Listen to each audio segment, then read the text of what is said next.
बात चल रही है उस संस्था की जिसने अपने 50 वर्ष पूर्ण कर लिए हैं।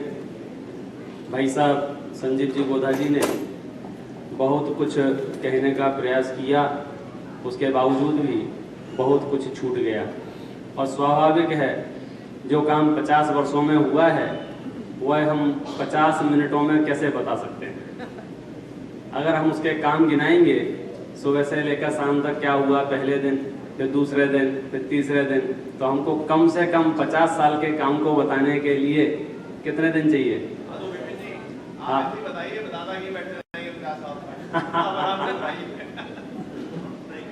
ये तो सिर्फ समझो आप अंदाजा लगा सकते हैं कितना महत्वपूर्ण काम हुआ है। मैं आपकी दूसरी ओर दृष्टि ले जाना चाहता हूं। आप सबने पूज्य गुरुदेव श्री के सानिध्य में इस तत्व ज्ञान का लाभ लिया है और गुरुदेव श्री समझो उनका जो अंतिम अवसर था, मुझे याद है दादा के मुख से ही सुना है कि जब उनकी समझो अंतिम संस्कार हो रहे थे उस समय दादा को ये विकल्प आया था और उन्होंने समझो एक शपथ ली कि मैं आजीवन अपने पूरे जीवन को इस कार्य में झोंक दूंगा। यानी कि मैं समझता हूँ पूज्य गुरुदेव श्री जैसे गुरुदेव को एक शिष्य ऐसा मिला जिसने कसम खाई और उस कसम को निभाई।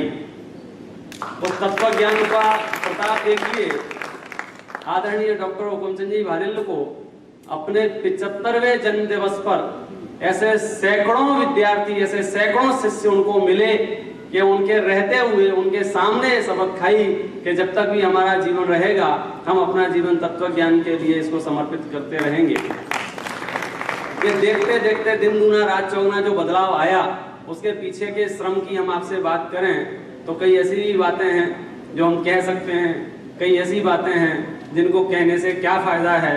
मैं तो इतना कहना चाहता हूँ, इस तत्व ज्ञान के प्रचार प्रसार में सबसे पहला जो अवरोध था वो उन लोगों का था जो लोग तत्व ज्ञान को समझते नहीं थे, जो लोग भ्रमित थे, जो लोग किसी के द्वारा भ्रमित किए गए थे और वो भ्रमित थे सैद्धांतिक दृष्टि से। जैसे कि कुछ बातें आपने सुनी होंगी कि ये लोग पुण्य को हे कहते हैं, ये लोग पर्यायों को क्रमबद्ध कहते हैं। तो इस तरह से कुछ सैद्धांतिक बातें थी जिससे वो मित्र पक्ष समझो उथल पुथल मचता था और घबराहट होती थी कि अगर ऐसे ही चलता रहा तो हमारा क्या होगा। लेकिन जब तत्व ज्ञान में आगे बढ़े तो ये वो महान हस्ती है, दादा को सिर्फ उन लोगों का विरोध सहन नहीं करना पड़ा है अपने जीवन में जो लोग तत्व ज्ञान को नहीं समझते थे, जो लोगों को पूज्य गुरुदेव श्री से परिचित नहीं था।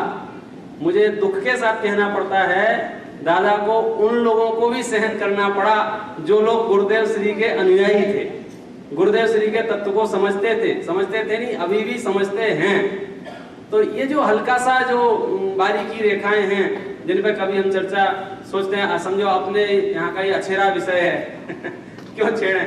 लेकिन मैं तो आपको हिदायत दिलाना चाहता हूँ कि हम किसी की व्यक्ति की एक आलोचना सुन लें तो अपना खाना छूट जाता है, पूरा दिन खराब हो जाता है ये चिंतन में कि उसको क्या जवाब दिया जाए।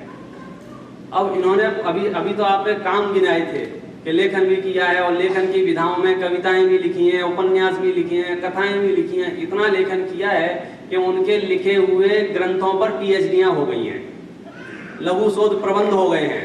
मतलब उनको कहाँ तक हम वर्णन करें उसका कोई लिमिट नहीं है।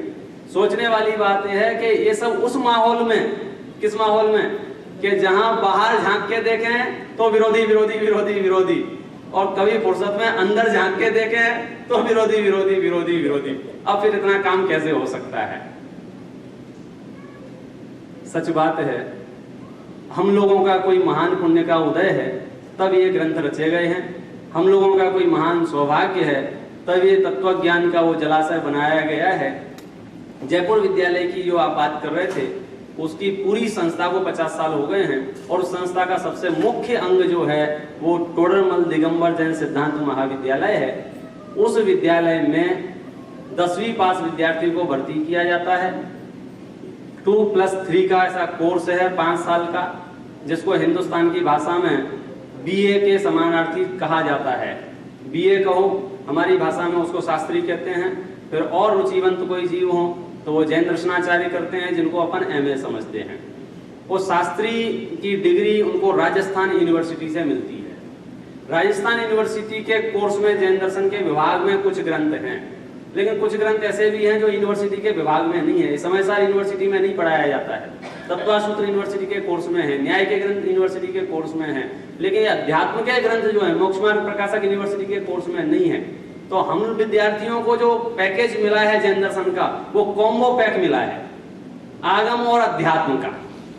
बहुत ऐसे भी विद्यार्थी हैं जिन्होंने यूनिवर्सिटी से जैन दर्शन का समझो फॉर्म भर दिया और जैन दर्शन से भी समझो उन्होंने शास्त्री कर लिया, एमए कर लिया, तो उनके पास कॉम्बो पैक नहीं है।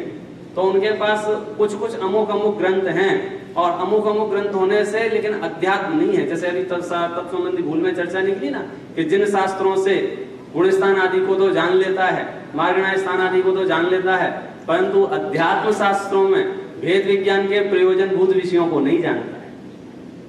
टोडरमल दिगंबर जैन सिद्धांत महाविद्यालय के जो विद्यार्थी हैं उनके पास क्या स्पेशलिटी है, क्योंकि मैं ये बात इसलिए कहना चाह रहा हूं कि अभी धीरे धीरे और भी विद्यालय खुले। ये सब वो आदर्श परंपराएं हमारे यहाँ चालू हुई।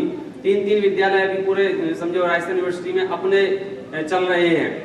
उन शास्त्रियों को पूरे 5 वर्ष तक लगातार संस्कृत मीडियम, और यूनिवर्सिटी जाते हैं, कॉलेज जाते हैं तो वहां भी जैन दर्शन पढ़ना है, कॉलेज से पढ़ के आते हैं तो यहाँ भी जैन दर्शन पढ़ना है।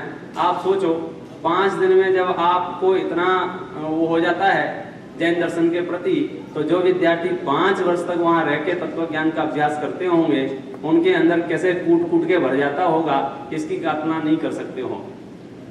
कुछ समय पहले पूरे देश में एक गुरुदेव श्री कान्जी स्वामी एक थे, फिर उनके प्रवचन सुन के 10-20 कान्जी स्वामी तैयार हुए थे, लेकिन आज हम एक गर्व से कह सकते हैं पूरे हिंदुस्तान में हजारों कान्जी स्वामी घूम रहे हैं। कभी कभी ये सुन के लोगों को ऐसा लगता है कि ये क्या है। भाई साहब दादा कहते हैं, भाई साहब ने भी याद किया कि भाई गुरुदेव श्री गुरुदेव श्री गुरुदेव श्री। आप सोचो अगर दादा नहीं होते तो हमारे पास गुरुदेव श्री भी नहीं होते।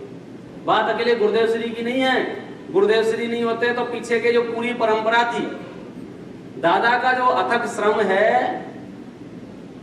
मैं अभी इस एंगल से बात करता हूं। दादा ने गुरुदेव को दिगंबर परंपरा की मूल धारा में सर्वोच्च स्थान प्रदान करा दिया है। वो जो क्रम चला आ रहा था, कौन सा?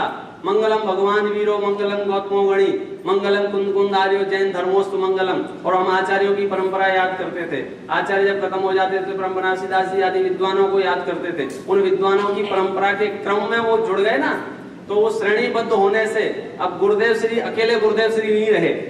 गुरुदेव श्री को याद करेंगे तो टोडरमल जी भी याद आएंगे, टोडरमल जी के साथ साथ में बनारसी दास जी भी याद आएंगे, पूरी परंपरा आएगी।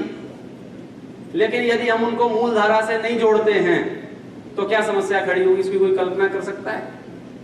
बहुत संकीर्णता फैल चुकी है देश में, इतनी संकीर्णता, कई लोग इतने स्वार्थी हो गए, यार अपने को ये माल मिल गया है ना, अब हम दूसरे को नहीं देंगे। मैं जयपुर के बारे में सिर्फ इतना कहता हूं, ये तत्व ज्ञान का वो जलाशय है जहां पूरी मनुष्य जाति बिना किसी भेदभाव के तत्व ज्ञान का रसपान कर सकती है। मैं वहां 5 साल तक रहा, मैंने बहुत नजदीके देखे। वहां कोई ये पूछने वाला नहीं था तुम किस समाज के हो। आप मनुष्यों के साथ 10 मिनट बैठ के देख लो, सबसे पहले वो पूछेगा कहां से आए हो, कैसे आए हो, फिर पूछेगा हिंदी है कि गुजराती है। हिंदी है तो हिंदी में कौन है, दिगंबर है कि श्वेतांबर है, दिगंबर है तो दिगंबर में कौन है, खंडेलवाल है कि अग्रवाल है कि फलाना है कि दिकाना है। आप उसके भेद उस फॉर्म पे वो कॉलम ही नहीं है, आप किस जाति के हो, किस समाज के हो। जयपुर का जो विद्यार्थियों का फॉर्म है उसमें वो कॉलम ही नहीं है। मतलब वहां पर पूरे देश के, महाराष्ट्र के, तमिलनाडु के, जिन्होंने कभी हिंदी तो समझो देखी ही नहीं है, तमिल के विद्यार्थी आ करके वहां 5-5 वर्ष तक जैन दर्शन पढ़ते हैं, सुनते हैं, समझते हैं और तत्व ज्ञान का प्रचार प्रसार कर रहे हैं।